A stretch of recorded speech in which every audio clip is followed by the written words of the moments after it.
Hello everyone, welcome to 𝗟𝗶𝗸𝗀. My name is Swati and today I am going to uncover the vital yet an often overlooked journey, the offboarding process. So join me as we'll uncover the hidden gems of departure strategies, ensuring a smooth and empowering exit process for both employees and the organization. But before that, I request you to please subscribe the channel and hit the bell icon if you haven't till now. And by the end of the video, if you find it useful, then don't forget to hit that like button also and do share your valuable feedback in the comment section. Now let's quickly get into the details. Let us first understand the meaning of an offboarding process. As we all are aware about the importance of an onboarding process in any organization, similar is the importance of offboarding process. And offboarding process is basically the process of transitioning a former employee out of an organization. And this should happen regardless of employee's voluntary or involuntary departure. But the steps which are followed in this process may differ depending upon whether the employee is resigning, retiring, or being terminated. So as you can see on the screen, these are few points that will help you to understand the in detail meaning of an offboarding process. And here are few points which will help you to understand what offboarding is not. Moving on to understand an offboarding policy. A well-planned and smooth program of offboarding process is a key to maintain company reputation, data security, mutual respect during and after the end of this employment relationship, and a positive company culture. An offboarding policy is a detailed and formalized plan that outlines all the facts of an exit process and enabling a smooth transition during the offboarding period for both the person leaving the organization and the organization they leave behind. As you can see here, these are few points that outline the importance of an offboarding policy for the organization. An offboarding email is a formal declaration from the employer that tells about the employee's employment end duration within an organization and whether the offboarding is the result of resignation, retirement, or termination. HR department must provide a formal email stating all these details, which help them to manage the last days of employment. An offboarding email is important because it acknowledges the leaving person's contribution and achievements during their time with the company. It often includes either exit interview questions or the opportunity for former team members to provide feedback on their experience, which can help the company to improve over time. Let's get through the reasons why offboarding is crucial and important. Creating a proper and graceful employee offboarding experience offers several benefits for a company beyond keeping an employee's exit as kind and friendly as possible. Few key reasons include improving the security of sensitive information and data by ensuring proper handoff and cancellation and revoking of employees' access. Second, the proper collection of company-owned equipment will also ensure data is not wrongly or accidentally shared or distributed. Mitigating legal threats such as wrongful termination lawsuits by ensuring employee contracts are properly closed, and in case of termination, former employees don't feel there were any implied promises or breaches of good faith. The successful offboarding will help educate your managers, HRs, and you on what your company is doing well or is not doing well, and will give you necessary information when you begin recruiting or posting jobs to fill the vacant position. Also, we must not forget that former employees can still be customers and brand ambassadors. Leaving things on a good note with a former employee will help ensure they serve as an ambassador for your brand and maybe even a resource for future recruiting. What kind of steps are required to be followed when an employee resigns? Firstly, as soon as you receive a resignation from an employer, maybe formal or informal, let the employee know that you have received it and have begun the process at your end. This calms some initial nerves and keep both parties on same page. Once you have done this, you need to follow the steps like the reporting manager or the HR manager coordinate to decide if they want to attempt to retain the employee or not. Secondly, arrange for an informal meeting where you can discuss with the employee if there is any way you can retain him or her. Otherwise, confirm the notice period, handover process, and any unpunished projects that you would want to complete before the employee's exit. Thirdly, also determine whether you want to replace the employee with a new hire. In case you need to hire someone, it's best to get started with the process as soon as possible. If you think that the employee is worth going that extra mile to retain, then you need to understand what is going to take to retain him or her. Usually, a hike or a promotion will make an employee rethink their decision. However, if the issue is deeper and they are not able to get convinced, then it is best to show your support for their decision. Once the resignation has been mutually accepted, discuss what would be the last day of working for the employee. In most cases, notice periods are already decided when an employee joins the organization. This has to be adhered to unless the employee and the employer mutually decide on any other possibility. Notice period buyouts are common these days, and hence it's a good thing to be prepared for that as well. The norm is usually a day's salary for each day of the notice that the resigning employee doesn't serve. On many occasions, the buyout is done by the new company that the employee would be moving to. The right to decline the buyout remains with the employer but shouldn't be exercised unless absolutely necessary. Next, if there's anything on the employee's plate that you would like to see completed before he or she leaves, make that clear. This keeps the employee from getting lethargic during their final days and ensures the delivery of work. However, do make sure that you don't overburden the employee with unrealistic deadlines. Work handover is another part of an offboarding process because the work handled by the employee resigning of course needs to be taken care of by anyone once he or she is not there in the organization. So ask them to pass on their access and task wherever relevant to a colleague or the new hire. Depending on your company policy, you may have separate leave policies and access for the employees on their notice period.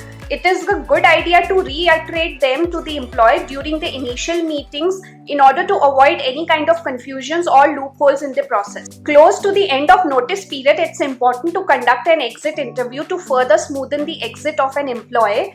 Having this interview close to the last day helps the employee be bolder about his or her views.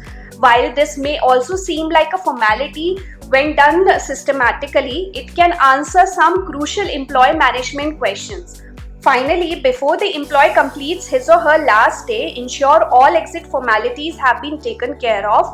You may want to create a process where the employee needs to get an acknowledgement from relevant supervisors before he or she leaves. This ensures that all pending tasks have been completed and the necessary handovers are done. Also ensure that the company assets given to the employee have been returned. As an extra step, it would be a nice gesture to mail employees on their last day wishing them luck. This would leave the employee with a positive image of your company. Now it is finally the time to process the employee's full and final settlement, which may include things like unpaid salary including LTA reimbursements and bonuses, encashment of leave that haven't been taken, gratuity if applicable, pension if applicable, and many more things that can be included. Once the amount has been processed, send the employee his or her relieving letter mentioning the things like tenure, designation, and the compensation in that letter. Here are few steps to create a tactful and effective offboarding process.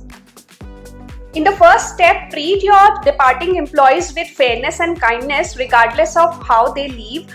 Thank the leaving employee with the work they have done as well as the time and energy they have invested in their work and your organization. A civil departure protects companies from retaliation, legal threats, or data breach while potentially also maintaining a positive and long-lasting relationship that keeps the former employees as a potential customer, brand ambassador, or the industry connection. Secondly, the process of offboarding an employee will likely depend on the nature and reason for the employee's departure. For example, a retiring employee may have a relatively straightforward offboarding process, while important insight into your company might be gathered from an employee resigning to work elsewhere. Fired or laid off employees will also require a different series of steps when it comes to offboarding process. Although it may be uncomfortable to communicate with the rest of your company about an employee's departure, the sooner you tell them, the better it will be. The longer you wait, the more likely your other employees will fill in the details themselves. This can make things more uncomfortable or lead to a voluntary departure being viewed as a firing. Avoid gossip or miscommunication by sharing your employee's departure, and in case of retirement, publicly congratulate them and thank them for their time and services within the organization. No matter the reason, voluntary or involuntary, it is better to be honest with the rest of your team about why someone is leaving. Admit when management has made mistakes and demonstrate steps to fix them.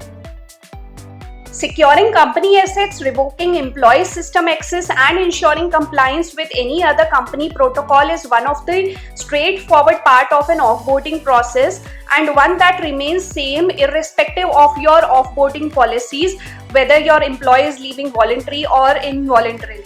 As mentioned previously also, exit interview is one of the most important part of an offboarding process. In much the same way you interview a potential candidate to see what they can bring to your organization, you want to interview a departing employee to see how their experience was at your company.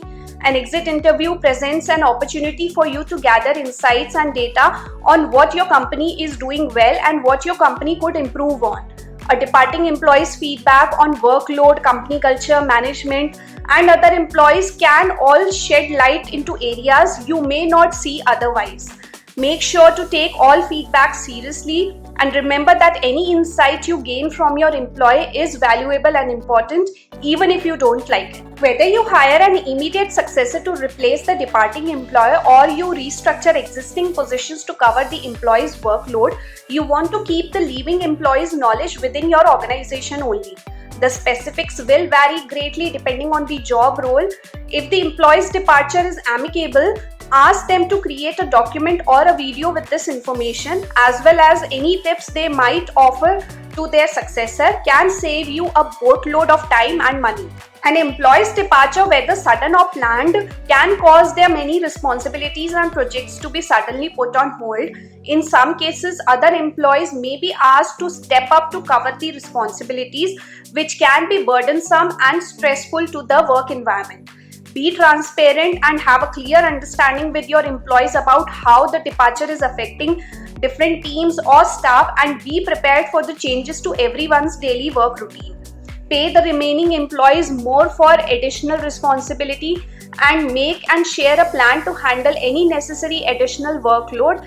Recognizing a lack of sustainability in a temporary situation is important to the continued success of an operation.